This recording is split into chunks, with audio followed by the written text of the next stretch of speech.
I was 21 years of age. This is not long ago. 21 years of age. Yesterday was my birthday. And me and Andrew, what did we eat on my birthday? KFC. Why did we eat KFC? Because when I was 21, me and Andrew used to have no food. I used to drive my broken Volkswagen Golf to the KFC restaurant in Dunstable, United Kingdom. And I used to sit in my car. And you couldn't ever eat anyone's leftover food if they ever had their mouth on it. But at KFC, they used to buy buckets. And I would sit and wait for people to sit outside, eat their meal, and leave the bucket on the table. And I used to go and take that bucket, 3 or 4 pieces of chicken. And I used to collect 20, 30, 40 pieces of chicken that were perfectly fine left in the buckets. And I used to go home and I used to freeze that chicken. And me and Andrew would break it up, put it in our rice, and that was our meal. That's what sustained us for that hard year, that year we had when I was 21 and you were 22. That's how broke we were. I used to scavenge chicken from KFC because I thought, fuck it, I'm not dying and I'm not losing my kickboxing fights because I don't have enough protein. What am I going to do to make it through the day? That's how broke I was. And that's a sad story if you never make it out. To me, that's a happy story. That's a story of triumph. Now it's like, hey, Andrew, it's my birthday. What we doing? KFC? And it's a big joke. We sit there eating our KFC laughing about how we used to scavenge KFC chicken. What advice would you give to people who are just like chronic procrastinators? They're just not taking action. Yeah, the advice is very simple. I have the perfect piece of advice for them. It's have fun staying poor. Have fun staying poor. You're never going to make it. I don't care. Because if you can't look at your Instagram and think, you know what, maybe I should get into shape. If you can't look at my Instagram and think, you know what, maybe I should make some money. And you literally, with all the inspiration shoved in your face nowadays, I mean, you were sitting in this luxury apartment in Dubai overlooking the ocean. Oh no, I don't even know what day is it. What day is it? What day it is? Sunday? On a Sunday afternoon. Like, this is what we do. If you can't watch people like us, if you're watching this podcast and think I need to do something and you're a procrastinator, good. I don't care. Have fun staying broke. Because like you said, I need someone to wash my cars. I need people like you. So not everyone can make it to the top, and there's no help for those people who can't motivate themselves. If you can't pay your bills, you know, it's hard to pay your rent, you're eating the crappiest food, you're driving the crappiest car, all the beautiful women in the world don't look at you, you can't afford any nice clothing, and you're sitting around thinking, oh, well, you know, just a few more hours playing Fortnite, then that's your station in life, and enjoy it. Mm-hmm. And you got to understand, if you want that life which you're dreaming of, you have to make some sacrifices. Of course. And even when it comes to relationships and women, I've had to make sacrifices. I've had to end relationships.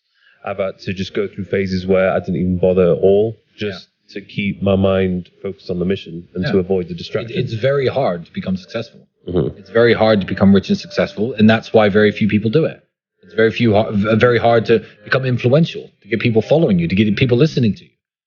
It's difficult. So if you can't motivate yourself to do it, you know, fuck you. Sorry, it's the way I feel. Cool. Why didn't you dump on video games enough? Why play video games? In 10 seconds, I can very quickly sum this up. There's a video game called Gran Turismo where you select which car you want to drive and select which road you want to drive, and then you sit in the house of your mother's basement and pretend to drive that car on that road. I, because I've done the work, pick the car I want to drive because I have all of them, and pick the road I want to drive, and I drive there, and I get to do it IRL. So it's a substitute for real life. That's it.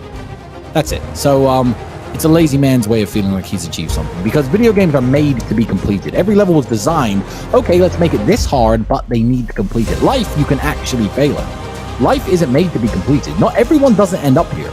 So ignore all that stuff you read on the internet about your time will come, be patient. No, everyone is born broke and dies broke. I'm not. I've done the work IRL. If you look back on your life, what would you say was the hardest period for you to go through, and how did you overcome it?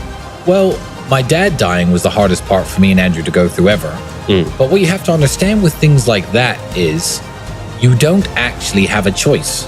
People say this all the time, like, how did you deal with that? It's like, well, what was my alternative? Bring him back to life? There is no way out of it. So you can either, and people say this all the time, oh, my mother's got cancer, she's going to die in 6 months. What do? I say enjoy the next 6 months with her.